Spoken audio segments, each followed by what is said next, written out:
At the beginning, everything was white. And then, in God's deepest dream, there was a spark of fertility. Pachamama was birthed in time and space. And the earth school, our home, was created. And the fertility goddess Pachamama opened her arms for our place to learn our lessons. Hey, hey! Welcome, Spiritual Mag. I'm Sam Bell. Today we're going to talk about how to prepare, protect, and survive whatever the hell's going to happen. Like about the last week of October 2023, the globe is not only has fences and borders, but now they're sending weapons to these fences and borders. China, Russia, United States, Lebanon, Syria.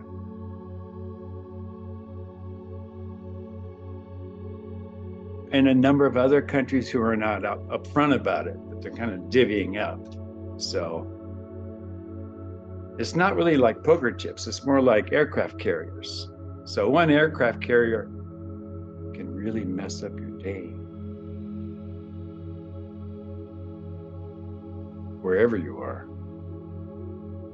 So about a third of the, I would assume, nuclear-armed aircraft carriers are, have battleships and a whole bunch of stuff that goes with them, are going over to the area where rapid strikes can occur, offensive and defensive.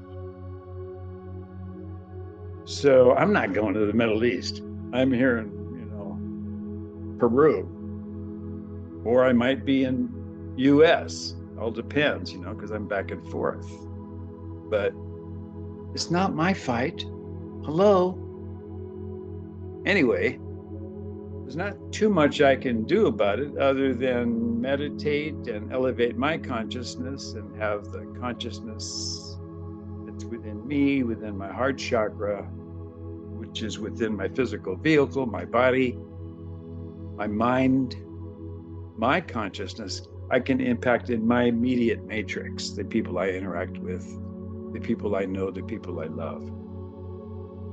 And that interacts with the global, non-local consciousness, all the information and knowledge that's out there. Organic, and the organic information that's impacted by digital, artificial stimuli, artificial concepts created in your minds that you incorporate into your reality, whether they're accurate or not, but you believe them. You don't know it, but you believe it. I've never been to the Middle East, never been to Israel, never been to Lebanon, never been to Pakistan, but I believe they're there, but I don't know it, but I believe it. I believe it. Okay, so belief begins where knowledge ends.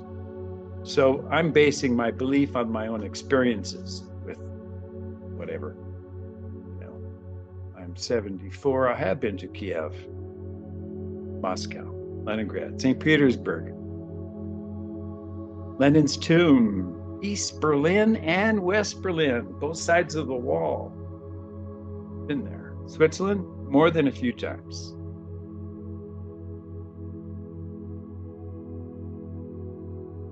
So when you experience other cultures in other parts of the globe, you realize that catastrophes really do happen. man-made catastrophes, people trying to eliminate themselves, one another, conflicts, human conflicts that come along, the weapons are used. So I have no doubt that World War I and World War II occurred. I have no doubt that the Civil War in the United States occurred. I have no doubt the Vietnam War occurred, or Korea. I have no doubt that right now there's American bullets flying at each other from opposite sides of the fence. Same bullets made here. There are people in one country are shooting at people that are in another country. Both bullets are provided by maybe the same bullet people. Follow the money. So I'm blessed to work with my guardian angel. I went to heaven in 1996. I was a minister in training with Sylvia Celeste Brown. I was briefly with her organization, Nova Spiritus. And a light came out of my chest September 21st, 1996. Went to the other side, got a blessing to work with my guardian angel. And at that time, I had been a speech and language pathologist more than 20 years in California. And so everything changes when you go to the other side and you have access to your guardian angel to assist you with information. Everything changes. Everything, just like that. So that was in 96. So in 96, if you said you were able to communicate with an angel or you have a spirit guide or, there's another side or something like that, people are like, this is 2023. It's a little bit different now. For some people, it's a lot different. Now, I'm going to talk about prepare, protect, survive. Prepare, protect, survive. Now, you're not going to make any impact on an aircraft carrier that's parked out in the war zone.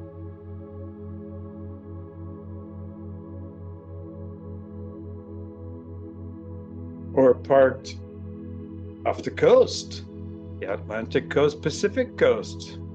You're not going to be able to impact the submarines or the aircraft carriers or the airplanes or the jets or who knows what we don't know that's off somewhere that you don't know about, we don't know about, I don't know about, because you don't know about it. That's how it is when you're trying to kill somebody. You don't want them to know. It doesn't help. It's probably best to not let them know that you're going to terminate them, whether it's fast or slow. So, how in the hell are you going to be able to prepare, protect, and survive? Well, I would say just go to your local bank and pull out $750,000 in $20 bills, okay? And then just bust out of here. You can do that, right? But if you can't, you can buy some candy bars and a water bottle, put them in a backpack and be prepared. So you won't get too far. Now, raise your hand if you're broke. Okay, put your hands down. Thank you. So what are you going to prepare? What are you going to protect with? What are you going to survive? How are you going to survive? Come on. You think you're going to go out and plant some food and harvest it and eat it? Don't go, oh, look, there's some watermelons.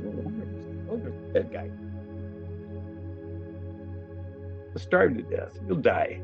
You're not going to make it. And if you don't have bread or what the heck, and you think a gun's going to help you, seriously? I mean, really, you think a gun's going to help? You think bullets are going to help? Really? I mean, you might cause bigger problems than you can comprehend by using those things. Maybe, I don't know. Might even be injurious to yourself. You never know. But you'd need a lot of bullets, damn, and guns, or damn, or whatever the hell, a moat moat. For kids, that's the thing when they dig a hole and they put water in there so people can swim. Put alligators in the boat. That would work. That would work really well, especially if you're, see, I'm in Peru. That might work somewhere out in the Amazon. Alligator moat. There we go. That's pretty cheap. And they can eat the fish, right? But other than that, you are shit out of luck. SOL. You're up a creek without a paddle. And then, you know, what you're going to see is a mushroom cloud somewhere. It's not going to come over the media. You're not going to go, guess what? There's a blah, blah, blah, type in blah, blah, blah, and something's going to happen, blah, blah, blah, and you're asking my blah, blah, blah.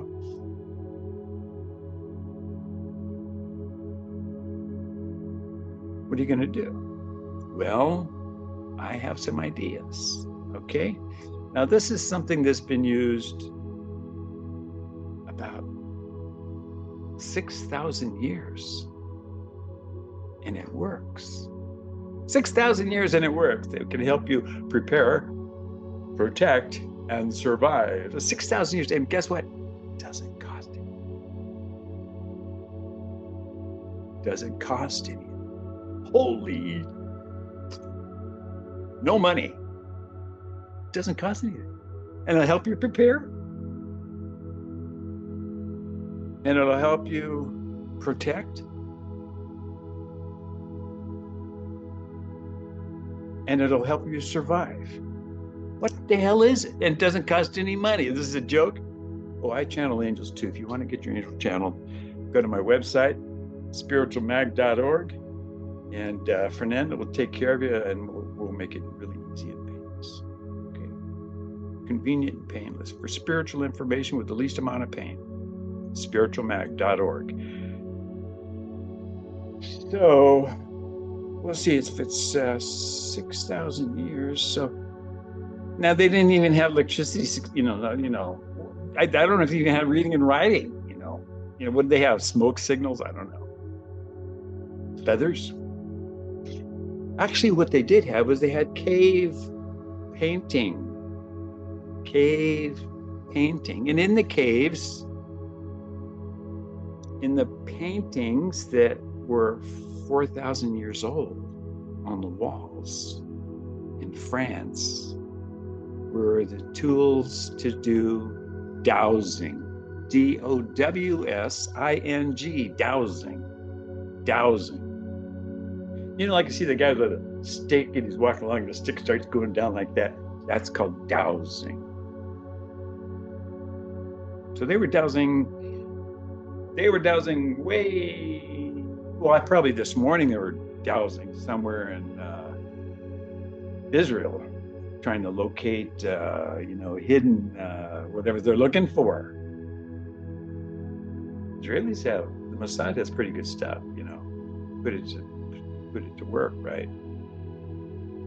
So they wouldn't bypass dowsing, or neither would China. China's been doing dowsing for the same amount of time, for 6,000 years. Hello. And you can do it with a pendulum. You can do little piece, wires that go like this. Some people do it with their hands. Okay. So dowsing is kind of interesting. Now, I'm a speech and language pathologist, retired. Actually, I was for 42 years, California and New Zealand and Florida. I worked with all kinds of people and individuals, including being a minister in training with Sylvia. So I investigated. Prior to meeting Sylvia, I'm like, I knew the guy would do this with a stick or something, but that's all I knew. Be like a farmer or something. That's all I knew. I didn't know anything. So I'm working in the hospitals, hospitals, convalescent hospitals, ordinary cares, skilled nursing, subacute care, ICUs, tons of disabled people, tons of traumatic injury, tons of stroked out, tons of overdose, a lot of young ones too. Heroin, addicts, all kinds of stuff. Autistics, that was one of my specialties. So, and I'm speech and hearing. So I'm a speech and language pathologist, also was a audiometrist, could do hearing testing, not diagnosis, but I could do tests. And typically I would be in a school, no big deal. Screening tests all day long. But it's helpful when you're working for newborns. I work infant to geriatric, newborn to geriatric. And the only population I didn't work with was adult stutterers. And that was basically the only ones that I wouldn't work with. I'm not, they get attached to you. So I don't. And in different countries, New Zealand's very different. Different services. They're actually there not to make money. Imagine that. When I was there doing speech pathology, they say, go do what you need to do.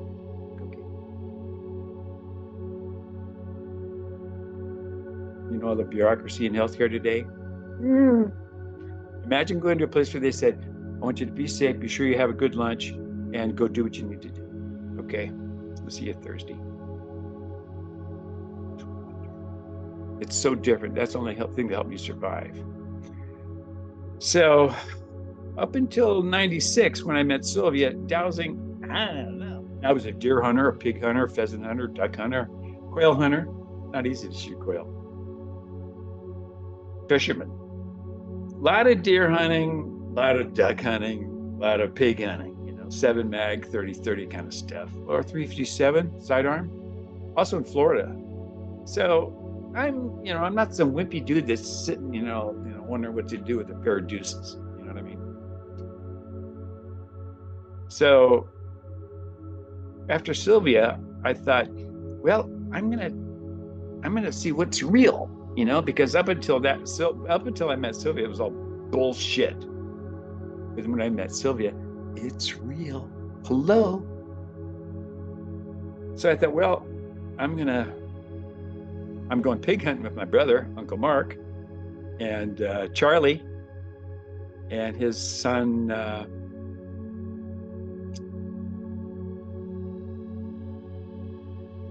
Andrew? No, I forget his name. A wonderful kid, a young man now. So I got up early and left my crash pad in San Francisco. But before I left, it was probably 1 a.m.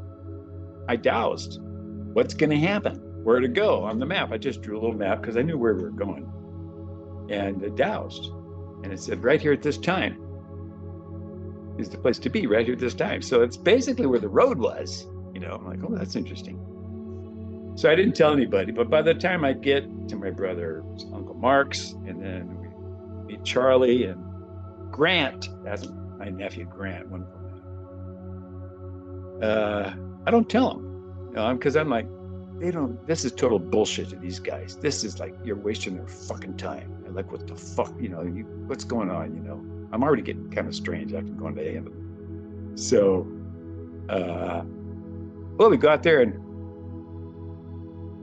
split up. Well, Uncle Mark's with me, and I've got a camera and a 41 mag sidearm, and he's probably got his 300 Weatherby. That's probably what he's got, right? Sun has not come up. We walk up to the top of the hill, and right out of the blue, out of the dark, coming up the hill, are 3 pigs running at us, and they're about 70 yards away, because we can hear them. They're coming at us in the dark, right? So I pull the pistol with the camera, and I'm behind Uncle Mark, right? But I'm downhill from him, and I'm afraid if I shoot this thing, it's going to blow his eardrums right out. I won't hit him, but I'll blow his eardrums out. And then Uncle Mark just goes bang, bang, and blows the crap out of 2 pigs. They just go wham, wiped out. He runs down to him. And so then we hear boom, and that was Grant. He shot at the 3rd pig, right? 3rd pig, which is so cool. And it was a big old pig. He made a great shot. It was about, I was probably close to 200 yards. Running pig is not easy. So I'm like, this dowsing works. It works. So Dowsing can be used for locating gold, pearls, water, Kool-Aid, apple juice, organic apple juice with added sugar. You have to determine what thought forms you're holding in your mind, in your brain. The thought forms that you're holding in your brain and your mind. Okay? So besides exploring dowsing, when I left Sylvia, because I'm a speech path guy, you got a license by the California Board of Medical Quality Assurance, so it's no bullshit. And people are billing up to yin yang for the services. I'm not getting paid it, but the middleman's middleman from the middleman from the middleman from the guy that's processing the billing, works for the governor. They're making the bread. They charge a ton, pay the nurses this much, and charge a ton and pay the therapists this much. It's not pretty. It really isn't pretty. So in terms of survival, you can use dowsing to not injure somebody. Okay? Now let's say you have a problem and you've got a concealed weapon, Sig Sauer 38 semi-auto, really nice one. And you have a big old weapon like, a 30-30, and then you got some, army gun. It's not designed for shooting deer. What are you going to do with it? Oh, you're going to be shooting. That's not going to help. That's not going to solve any problems. That's not going to solve any problems. That's not going to solve any problems. You douse, you can find out where to go to avoid it. Where's the safest place on this map? Think about it. It avoids conflict. Okay? Now, to make war is profane. To make war is profane. Defense is compulsory. Okay? Defense is compulsory.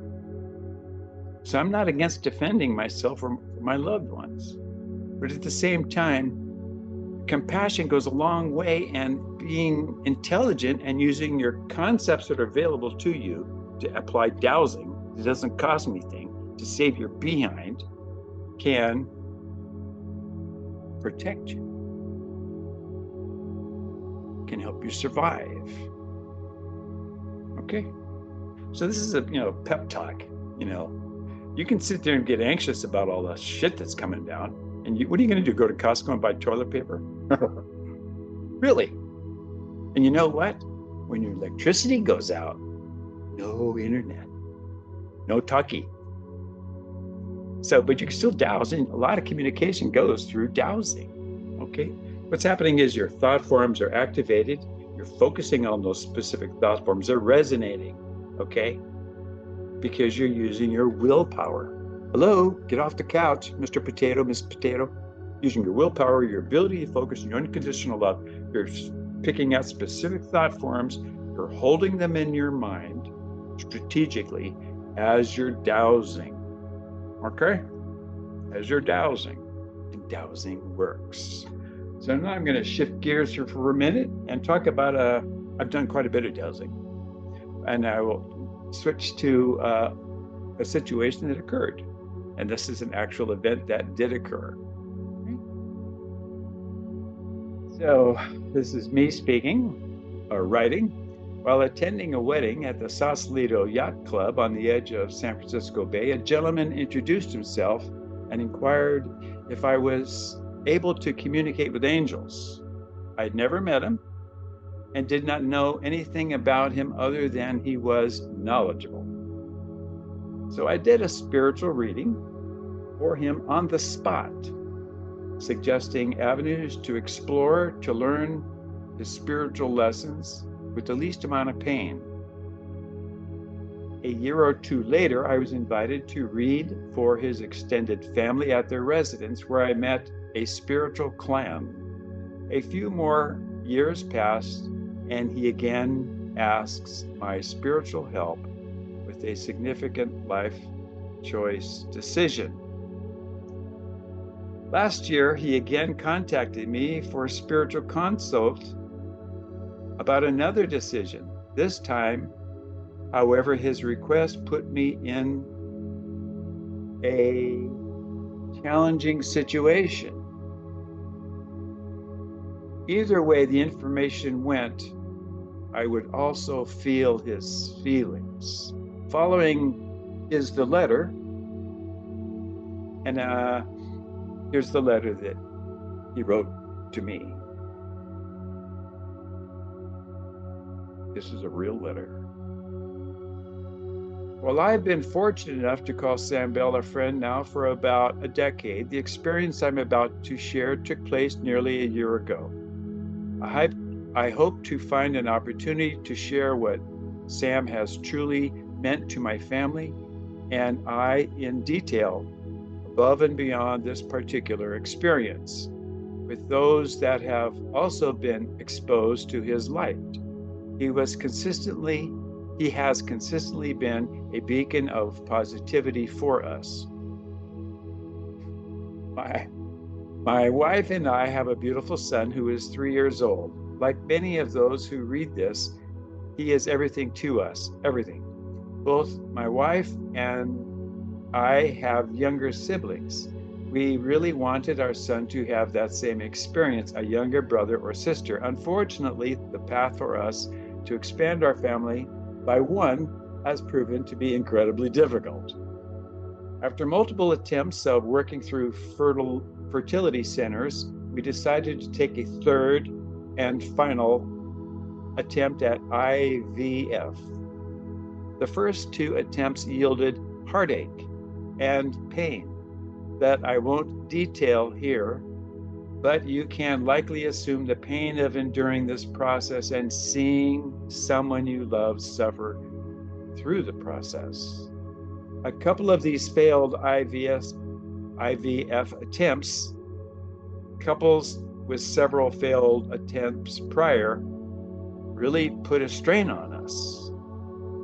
The course of which we had traveled down, finding ourselves in the midst of our third IVF cycle, wasn't an easy one, given the uniqueness of this process. I was limited to who I could speak to about my thoughts, feelings, concerns, faith, fears, and everything in between. During heightened times, such as the one I found myself nearly a year ago, I found myself reaching out to Sam, who always brought a special perspective to my situation. At times, simply being able to speak to Sam as a sounding board has been special and uplifting for me within itself. When I shared with Sam where I was during the process, I found myself in a very unique headspace. To put this all into perspective, if I were to be successful during this third and final attempt of IVF, a child would have blessed our lives and brought into birth around August or September 2021. Sam proceeded to ask for my permission to reach out to his angel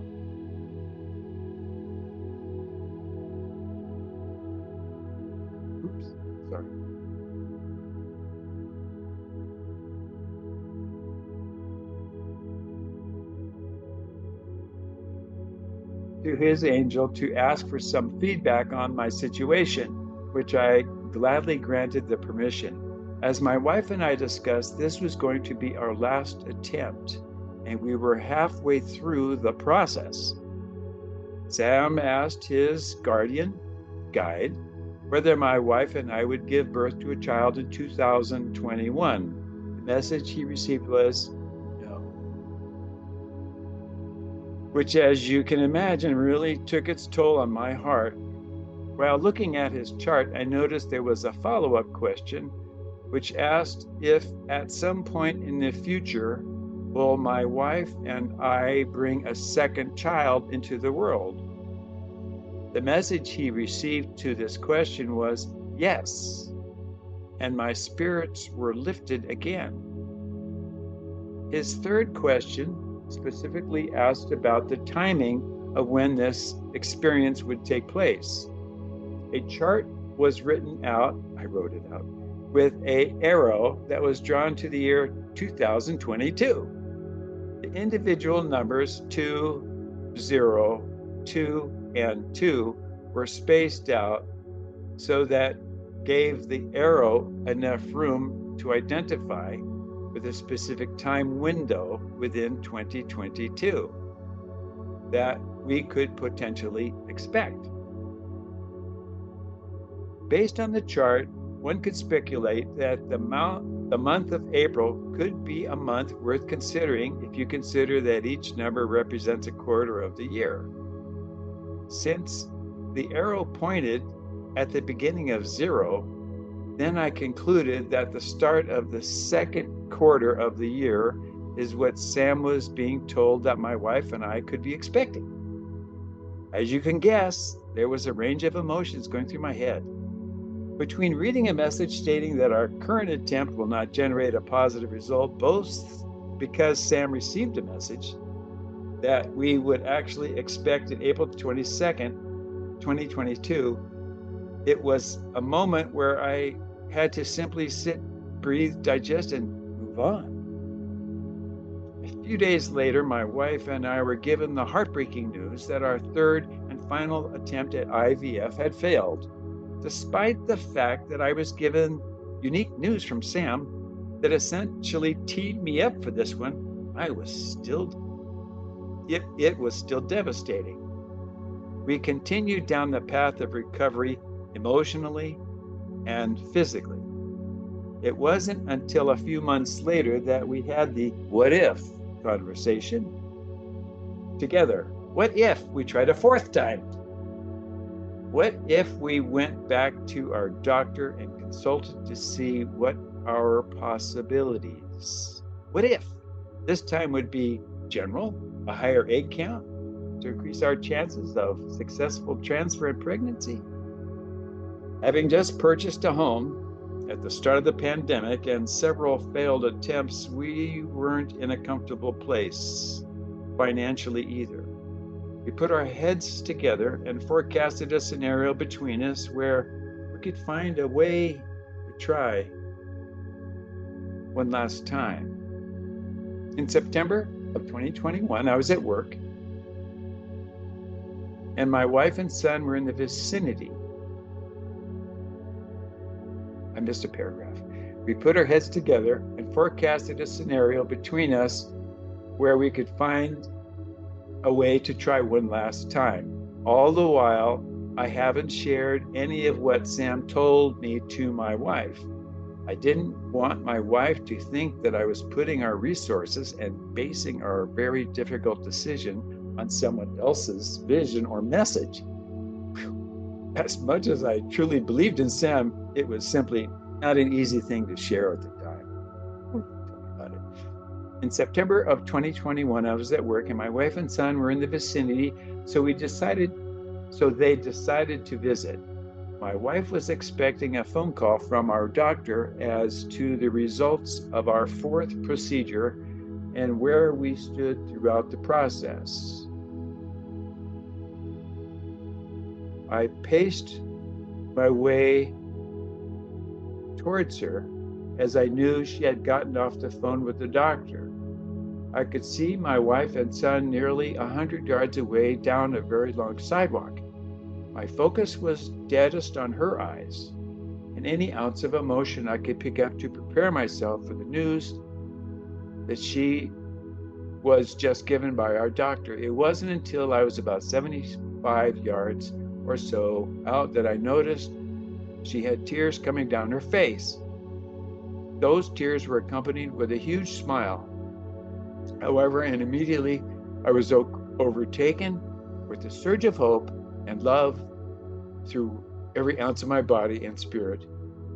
I'll never forget the moment where three of us rejoiced and she told me those words, and I will always be so incredibly grateful for. I'm pregnant, she said. As many people have learned from experience, an early pregnancy test doesn't necessarily mean that things are perfectly set and in motion. I wish life worked that way. We had a series of checkups over the coming months to ensure the baby is healthy, and from the doctor's perspective, everything looked good. Every appointment had us nervous, hopeful, on edge, and eager. As of today, my wife and baby have yet to be born, As of today, my wife and baby yet to be born have made it through all of our major tests as she is 5 months pregnant. The due date for the baby is April 24th, 2022. Sam's words and guidance kept the door open for me, and in turn, deep down, I naturally kept that door open for my family. We weren't in a place to consider trying for a fourth time. I'm not overly confident that I would have been a champion for the fourth attempt had I not had the exchange with Sam. I'm incredibly grateful for Sam and for the energies and guidelines and light that has been by our side through my life. Love and light and gratitude. So, there's an example of dowsing. Okay, I don't know Jack. Got me? I know zip. I've got willpower. I have the ability to focus, and I have unconditional love. And I have the ability to focus with thought forms and resonate on a subspace level, kind of like on a cell memory level, and address the non-local consciousness that I can access with Daisy, or whomever's come to help at that time. But it's usually Daisy. Daisy's always going to be helping me. So the documents, I'll try to include the documents for this with the names blotted out. And I'm looking now, he sent some pictures, and he wrote, "We haven't really sent these photos to anyone, and we are still in the hospital getting ready to go to chat." Sorry. But felt compelled to share this with you before I do most people. Date of birth 4/28/22.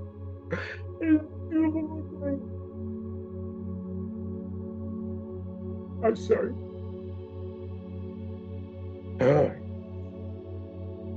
Sorry, I apologize. So, good to see a grown man cry, huh? It's not lightweight shit what I'm talking about, guys, ladies. Learn to douse. You don't know what the hell's going to happen in the next 30 minutes, let alone the next 5 years. Economy, healthcare, whatever. So using your willpower, your ability to focus, your unconditional love, you can access dowsing. And if you're into crystals, you're a long way towards that. Now, I want to recommend a book. It's called The Pendulum Kit by Sig Longren. The Pendulum Kit by Sig, SIGLONEGREN. It's $15 on Amazon. Okay? So, get the book. Take it seriously. You need to find water. You need to find food. You need to find somebody that's stuck in a building that fell down. You want to know where someone that you love, what's happening, if they're healthy. You need to do a little diagnostics on your body. Why does this limb hurt? Why does this shoulder hurt? You might not be the person to do the dowsing, but you find a person who does do dowsing. A lot of them will do it completely for free because they love you. Seriously. I apologize for this. Okay. Love is always the key. Hey, it is. You and all your loved ones are always in my prayers, spiritual